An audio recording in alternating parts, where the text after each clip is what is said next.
ശബരിമല സ്വർണ്ണക്കൊള്ളയിൽ അറസ്റ്റിലായ തന്ത്രി കണ്ഠര രാജീവയുടെ ജാമ്യാപേക്ഷ കൊല്ലം വിജിലൻസ് കോടതി ഇന്ന് പരിഗണിക്കും. തന്ത്രിക്ക് സ്വർണ്ണക്കൊള്ളയിൽ പങ്കില്ല എന്നാണ് പ്രതിഭാഗത്തിന്റെ വാദം. കട്ടളപ്പാളി കേസിൽ മുഖ്യപ്രതി ഉണ്ണികൃഷ്ണൻ പോറ്റി സമർപ്പിച്ച ജാമ്യാപേക്ഷയും കോടതി ഇന്ന് പരിഗണിക്കുന്നുണ്ട്. അരുൺ രാജ് രണ്ട് വാർത്തകളുടെയും വിശദാംശങ്ങളുമായി നമുക്കൊപ്പം കൊല്ലത്ത് നിന്ന് ചേരുന്നു. Arun Raj, good morning. പറയൂ അരുൺ രാജ്.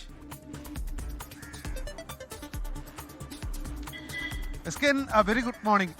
ശബരിമല സ്വർണ്ണക്കൊള്ളയുമായി ബന്ധപ്പെട്ട കൊല്ലം വിജിലൻസ് കോടതിക്ക് മുമ്പാകെ ഇന്ന് രണ്ട് ജാമ്യാപേക്ഷകളാണ് എത്തുന്നത്. ഒന്ന്, ഈ കേസിൽ ഒടുവിൽ അറസ്റ്റിലായ തന്ത്രി കണ്ഠര രാജീവിന്റെ ജാമ്യാപേക്ഷയാണ്. ഈ ജാമ്യാപേക്ഷയിൽ പറയുന്നത് നിലവിൽ SIT ഈ റിമാൻഡ് റിപ്പോർട്ടിലും അതുപോലെ തന്നെ കണ്ടെത്തലായി കോടതിക്ക് മുമ്പാകെ എത്തിച്ച രേഖകൾ അത് തീർത്തും വിചിത്രമാണ്.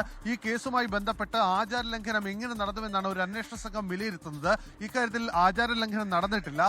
SITയുടെ വാദങ്ങൾ തീർത്തും പൊള്ളയാണ് എന്നുള്ളതാണ് പ്രധാനമായും തന്ത്രിക്ക് വേണ്ടി ഹാജരായ അഭിഭാഷകൻ കോടതിക്ക് മുമ്പാകെ അറിയിച്ചിട്ടുള്ളത്. മറ്റൊന്ന്, ഈ വാജിവാഹനം എടുത്തതുമായി ബന്ധപ്പെട്ടാണ്. വാജിവാഹനം തനിക്ക് തന്നത് അത് ദേവസ്വം ബോർഡാണ്. ഇതുമായി ബന്ധപ്പെട്ട ഒരു താന്ത്രിക വിധി പ്രകാരമുള്ള അവകാശം കൂടി തനിക്കുണ്ട് എന്നുള്ളതാണ് അദ്ദേഹം അവകാശപ്പെടുന്നത്.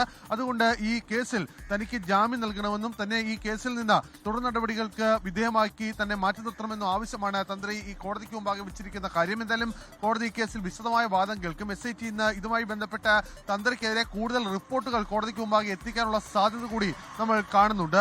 മറ്റൊരു പ്രധാനപ്പെട്ട കാര്യം, ഈ ശബരിമല സ്വർണ്ണക്കൊള്ള കേസിൽ ആദ്യം അറസ്റ്റിലായ ഉണ്ണികൃഷ്ണൻ പോറ്റിയുടെ ജാമ്യാപേക്ഷയാണ്. കട്ടളപ്പാളി കേസിലാണ് ഉണ്ണികൃഷ്ണൻ പോറ്റി ജാമ്യാപേക്ഷ കോടതിക്ക് മുമ്പാകെ സമർപ്പിച്ചിട്ടുള്ളത്. 90 ദിവസമായി താൻ ജയിലിലാണ്. ഈ കേസിൽ എല്ലാ അറിയാവുന്ന കാര്യങ്ങളും താൻ പറഞ്ഞതാണ്. പിന്നീടും മാനുഷിക പരിഗണന പോലും ഈ കേസിൽ തനിക്ക് ലഭിക്കുന്നില്ല. അതുകൊണ്ട് ഈ കേസുമായി ബന്ധപ്പെട്ട് തനിക്ക് ജാമ്യം നൽകണം ആവശ്യമാണ് ഉണ്ണികൃഷ്ണൻ പോറ്റിയും കോടതിക്ക് മുമ്പാകെ വെച്ചിരിക്കുന്നത്. വിശദമായ വാദത്തിന് ശേഷമായിരിക്കും കോടതി ഇക്കാര്യത്തിൽ അന്തിമ തീരുമാനം കൈക്കൊള്ളുക. എന്തായാലും പുതിയ കണ്ടെത്തലുകൾ, പുതിയ വെളിപ്പെടുത്തലുകൾ കോടതിക്ക് മുമ്പാകെ ഇന്ന് അന്വേഷണ സംഘത്തിന്റെ ഭാഗത്തുനിന്ന് ഉണ്ടായേക്കാനുള്ള സാധ്യതയുണ്ട്.